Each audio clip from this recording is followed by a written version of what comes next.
2,500 people have tried to keep a promise for 21 days, and 58 have done it. So there's 4 excuses that every human has that prevents them from being awesome. The first one is pain. Emotional and physical pain will talk you out of anything. The push-ups hurt. Oh, therefore, I don't have to keep my promise. The second one is, I forgot, which is the weirdest excuse. The third one is support. Since my boss doesn't support me doing this, since my kids, my wife doesn't support me, then I won't keep my promise. The fourth one is, it's what we say to ourselves right before it's successful. This is stupid. So those 4 excuses prevent everybody from being successful. All right, good morning, good afternoon, good evening, my friends, depending on where you find yourself in the world. Thank you for tuning in to this episode of Real English Radio. I am your host, Tony Kaizen, and we're talking all about excuses today, my friends. The 4 excuses that all of us make at one point or another. The 4 excuses that are keeping us weak. The 4 excuses that keep us from what we really want in life. The 4 excuses that are so easy to make, we make them without even realizing it. Right? That's what we're talking about today. So don't worry if you couldn't understand everything that was said in that clip. It was relatively short. We're going to go all the way back to the beginning so I can explain the nouns, the verbs, and the adjectives to make sure you get the entire idea. And then I'm going to leave you with something to think about, as always. All right, my friend? So let's do it. 2,500 people have tried to keep a promise for 21 days, and 58 have done it. 2,500 people have tried to keep a promise for 21 days, and only 58 of those 2,500 have done it. So the first thing I want to point out is just the way that we say numbers, at least in American English. I'm not so familiar with the way they do it over there in the UK or down under, but in the US, it's really, really common with 4-digit numbers. We read them in a way that's not traditional, let's say, because the number is 2,500. 2,500, 2,500. But a lot of Americans, including me, we say 2,500. And why we do that, I don't know. I just assume it's easier, it's quicker. I really don't know when or why this started, but we do say numbers like this. And what you need to know is that you only do this for the numbers 1,100 all the way up to 9,900. So you can't say 1,000. We say 1,000. But if it's 1,100, you can say 1,100, 1,200, 1,500, 2,600, 8,800, 7,300, all the way up to 9,900. But we don't say 10,100. I don't fucking know. But those are the only numbers we really do that for. So if somebody says 2,558, depending on the context, it could mean 2,558. You see what I'm saying? Let me play it again. 2,500 people have tried to keep a promise for 21 days, and 58 have done it. 2,500 people or 2,500 people have tried to keep a promise. And to keep a promise just means to maintain your word. If you say you're going to do something, you promise to do this thing. If you keep your promise, it means that you do what you promised you would do or not do or whatever it is. That's what it means to keep a promise. That's the verb that we typically use. Or if you don't keep your promise, then you break your promise. So you can keep it or break it. All right. Now, these 2,500 people tried to keep a promise. They tried to stop themselves from breaking a promise, which isn't the most. We don't say that. I tried to stop myself from breaking a promise.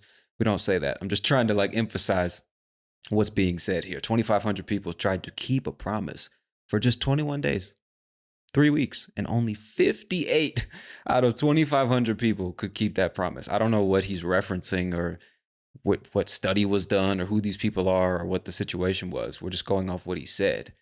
But it's very believable, right? When you think about how many of us, more so with ourselves, we make promises and then we don't keep them. It's much easier for some reason, at least for me, to keep a promise to someone else than it is to keep a promise to myself. And I think part of it maybe is just because for some strange reason, we're much more comfortable disappointing ourselves than we are disappointing somebody else.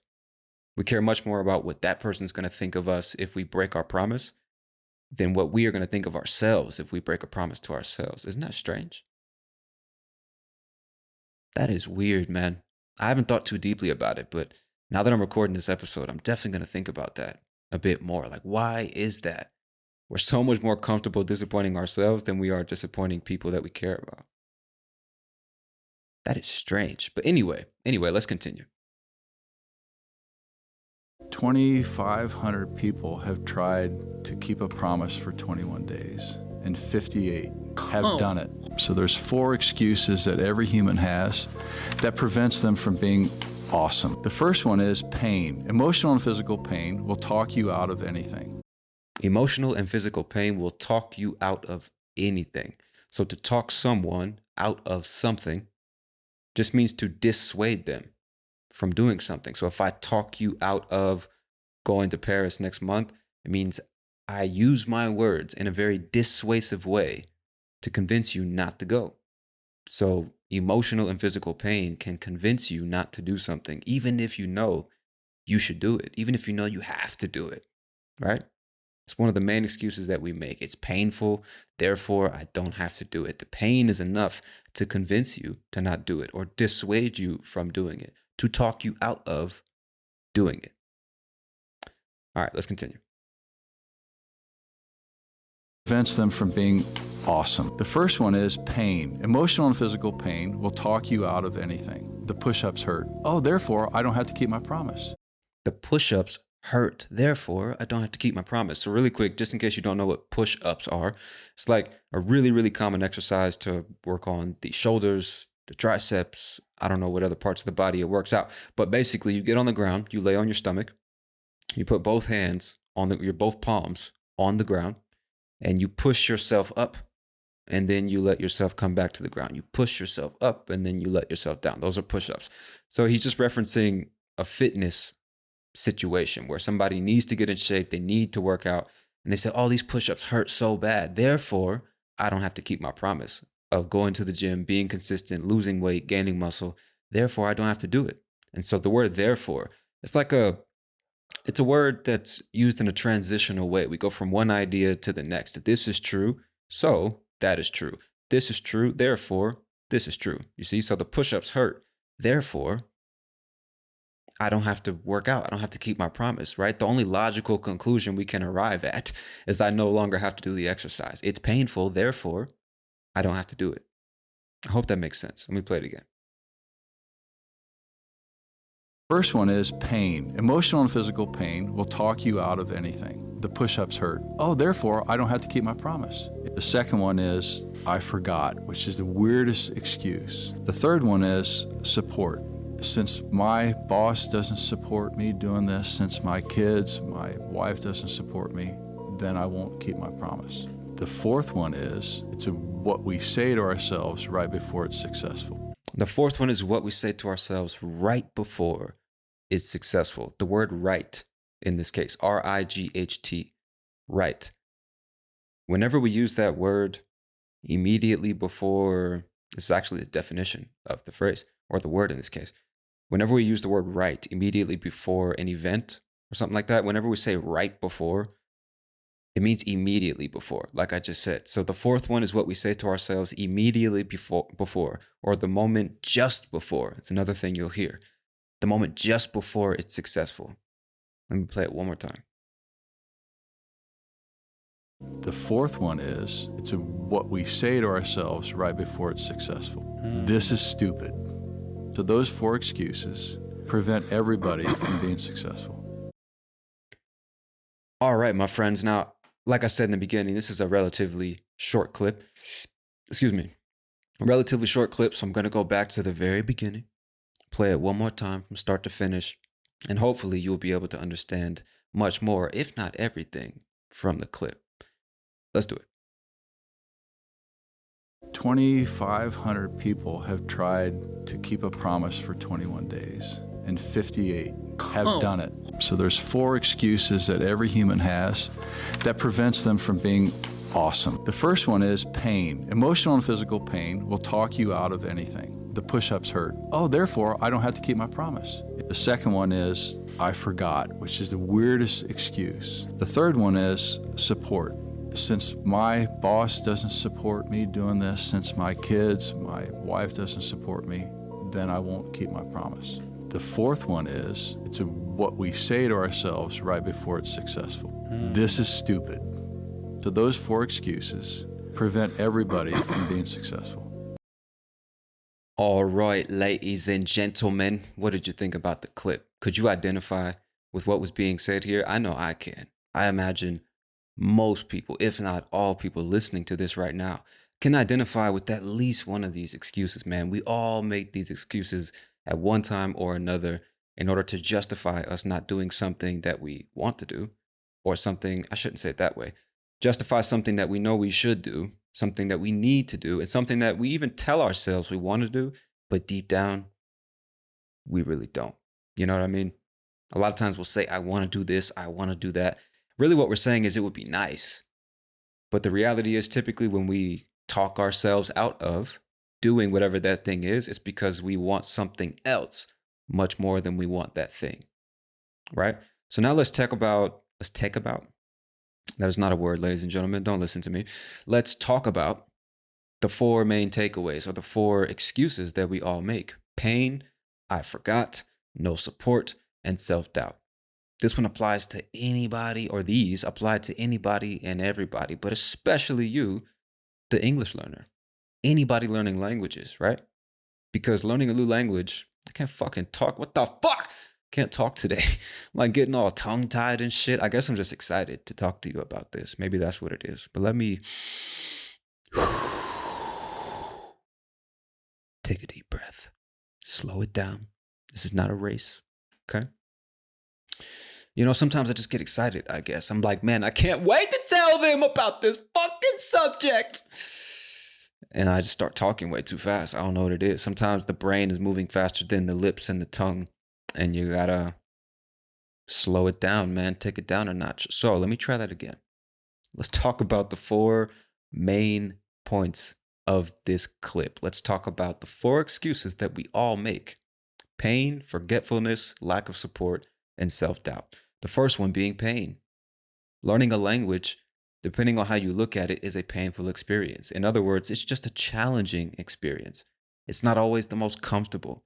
Sometimes it's fucking frustrating, right? And so this pain, quote unquote, could manifest itself in the form of difficulty learning new words, memorizing vocabulary, understanding and internalizing complex grammar rules. The pronunciation, Jesus Christ, some languages, it's like, how did a human being ever develop the ability to make that sound, right? It's incredible. And what's also interesting is how, depending on your native language, certain languages are easier for you to learn and then imitate. But other languages, just because of the way you have to form your mouth and use your throat and your lips and whatever, it's just so much more difficult. And all this can manifest itself as psychological pain, right? For some people, just the simple fact that they're constantly being corrected is painful for them because they're so attached to their ego, right? And so the idea of somebody correcting them in their mind is the same thing as somebody telling them they're fucking stupid. They're not good enough, right? They're idiots or whatever it is. When that's not the case. But that sometimes that is enough. If they're constantly being corrected by somebody else, if they're constantly being reminded that they're not where they want to be, it's painful psychologically. It hurts the ego. It conflicts with the image that one has of oneself. And therefore, one might end up saying, man, this is just too hard, man. I don't, and then they try to justify it. I don't really need to learn English. It's not that important, The universal language, who gives a fuck, right? I don't need this shit. I don't even live in an English-speaking country. I don't need English for my job. Fuck this shit. I don't need this. I don't want to do this. It's too fucking hard, man. Who does this shit? Who does this shit? Learning a fucking language, man. Who does this shit? Right? But it's all just because you can't deal with the pain. You can't deal with the frustration of not being perfect at something the first time you try it, or the 10th time you try it, or the 36th time you try it. And so sometimes that pain is enough to talk you out of something that you said you wanted. You said you wanted to learn English. You said you wanted to get in shape. You said you wanted to make more money, and then you try to do it and you realize, oh, damn, life is not Amazon.com. It is not simply press a button, wait 24 hours, and then the skills or the results are delivered to me in a nice, perfectly wrapped box for me to open and enjoy and then put on Instagram to show people I'm the shit. It's not life, okay? That is not life. So understand that pain is part of the process. Pain is one of the most effective teachers. You know, usually if you're in pain, it's because of two things. You need to stop something or keep doing something. And I guess the key, that probably sounds really fucking dumb. It sounded really dumb when I heard myself say it, but I mean it. Either, like, if you're in pain, for example, if you put your hand on a hot stove, it's going to send signals to your brain. Hey, I don't like this shit. We need to remove the hand from the hot surface, okay? Because you're burning my shit. You feel the pain, you immediately, you remove the hand, right? But if you're in the gym, lifting weights, lifting more weight than you lift on a regular basis, if after enough reps, that shit is going to start to hurt. It's going to be uncomfortable. You might even get frustrated. Doesn't mean you need to stop. Sometimes the pain is an indication that you are growing. The pain is an indication that you are accessing areas of your body or your mind that you had not previously accessed. That is not necessarily a bad thing, right? Because if it were easy, I don't see how you could learn anything. If you wake up and you can just do it automatically. How is learning going to take place if you don't struggle, make mistakes, analyze the experience, and then figure out how to do it better next time? That's what learning is. So if it's not painful, if it's not challenging, I don't see how you could learn, right? You don't really learn from success. All you know is that it went the way you wanted it to go. That's all you learn from success. When shit goes wrong, when you are in pain, that is when you are forced to stop and analyze the situation. What the fuck is going on? Why am I feeling like this? You don't ask yourself why you're happy when you're successful. You don't ask yourself, why did that work? You're just like, fuck, it worked. Amazing. So pain is necessary, man. It sucks, but it's necessary. And I think if you can train yourself to stop letting the pain talk you out of shit that you know you need to be doing, you'll be much better off. We will be much better off. And when I say we'll be better off, that phrase just means we'll be in a better position than we are right now. It's for the best. So if you do this, you'll be better off. What I'm saying is if you do this, you'll be in a better position than you are right now.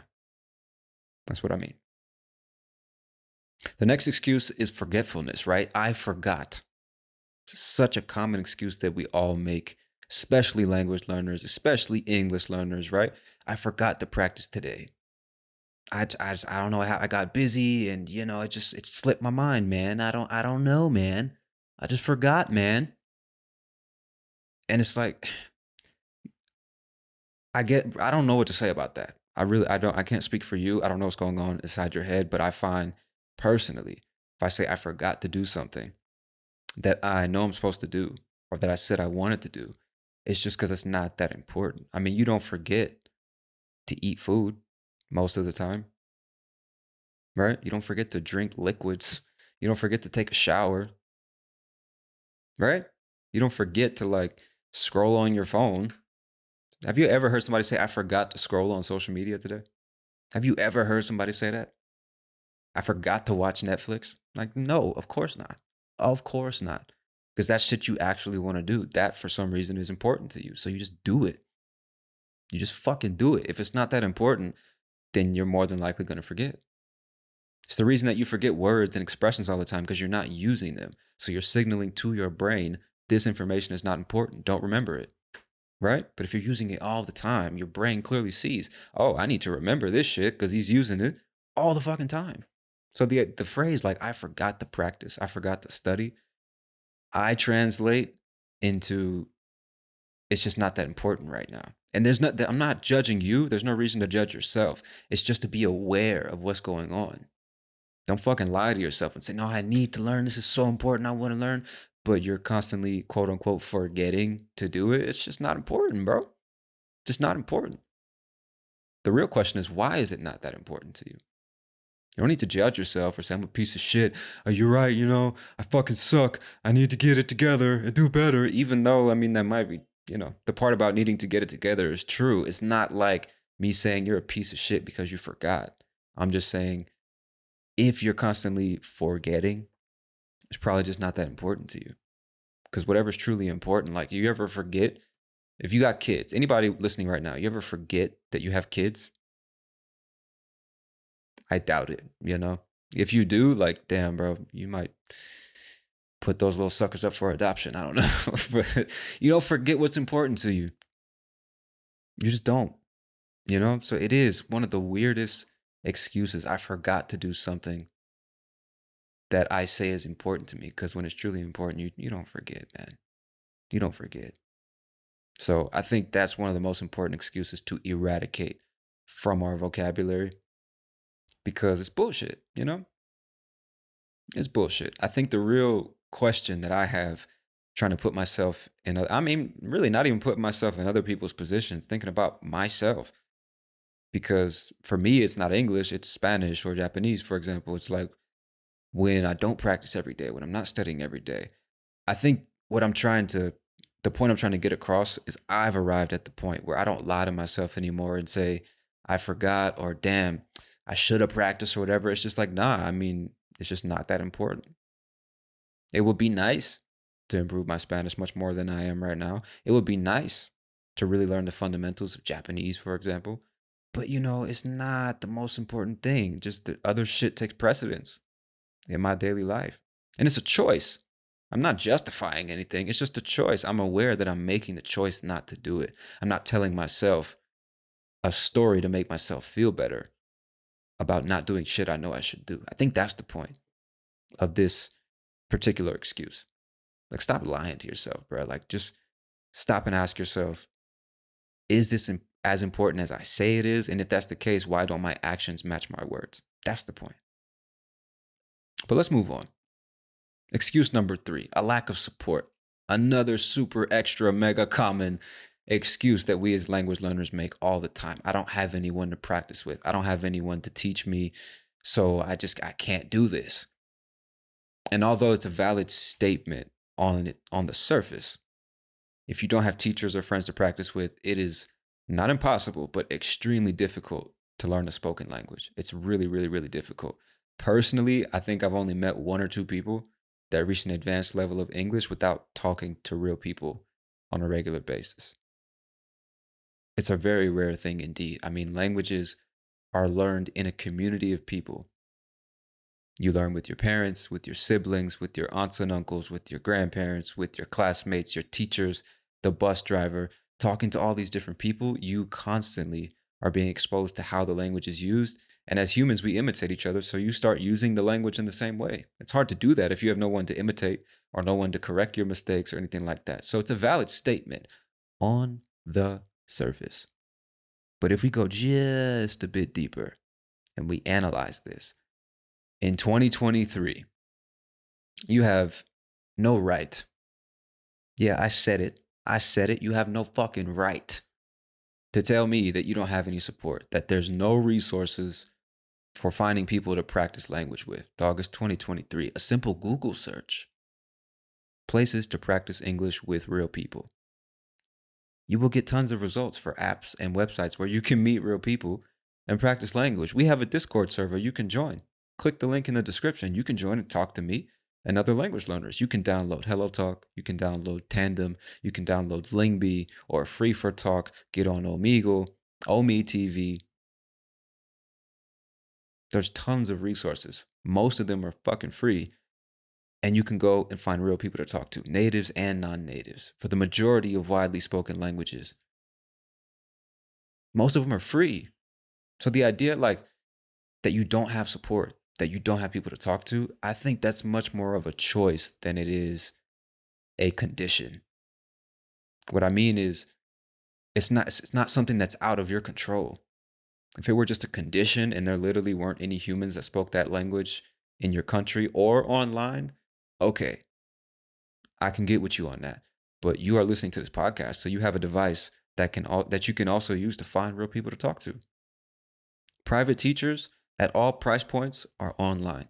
You can find them. Plenty of websites where you can do that. If you don't want to pay for a teacher, You can get on one of these free language exchange apps. The problem is, what I find in my experience is most people, they just don't want to put in the work to find somebody to talk to. They don't want to send message after message after message till they find somebody that they connect with.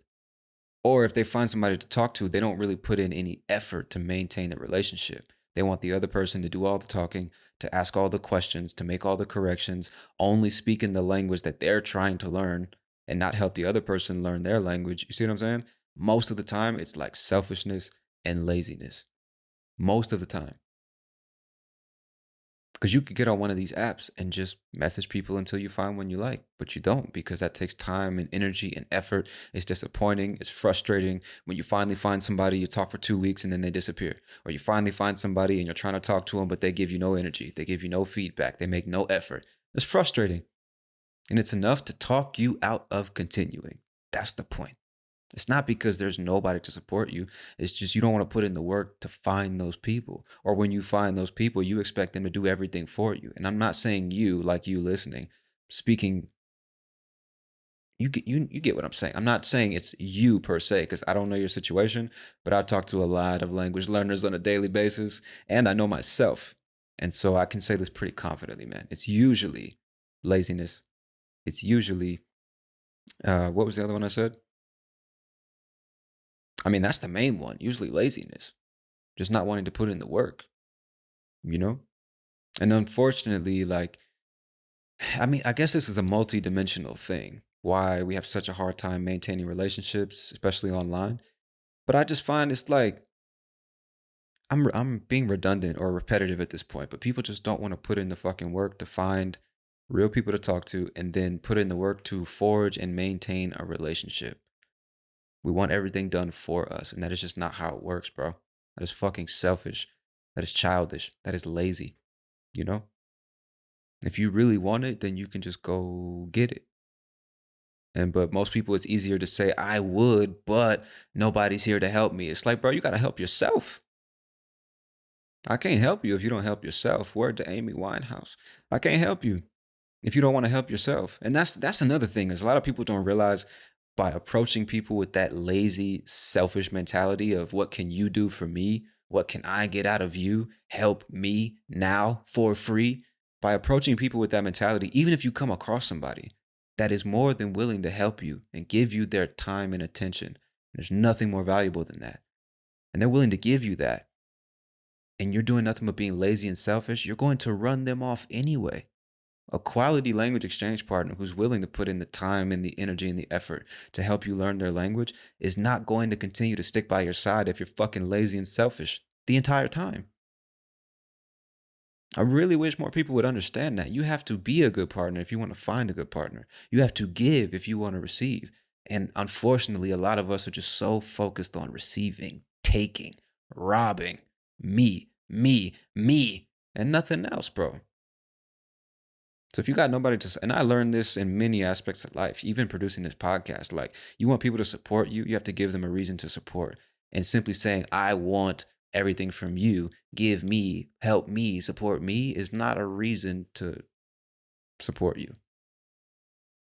I hope you understand what I'm saying. This is like a really, really, really, really important point. That's why I'm sticking on it, and I'm going to continue to stick on it. Got to stop being lazy and fucking selfish, bruh.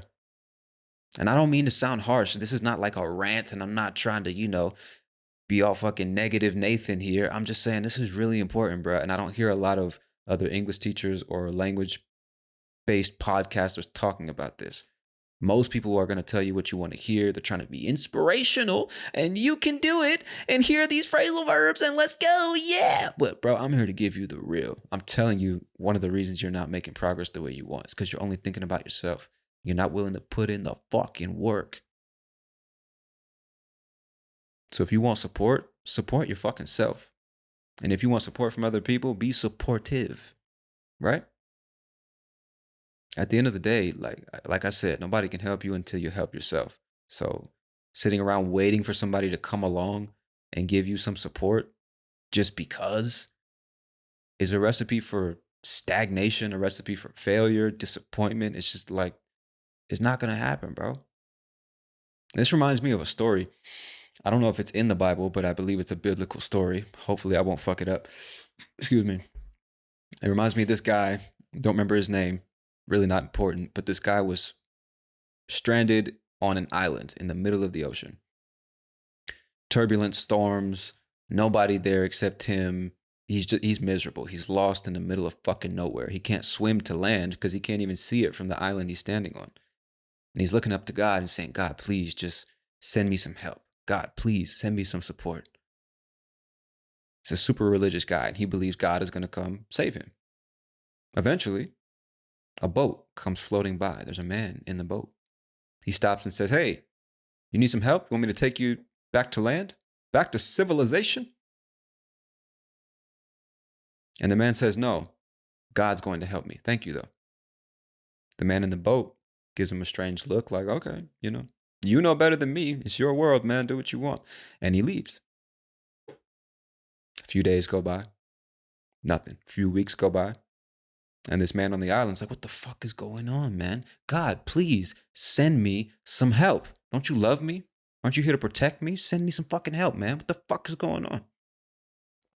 Next day, another man in a boat comes floating on by.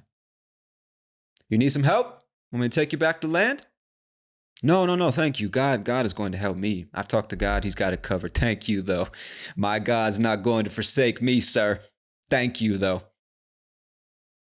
The man in the boat floats off. A couple days go by. A couple weeks go by. What do you think happens? I don't even need to finish the fucking story. What do you think happens? What do you think the moral of the story is?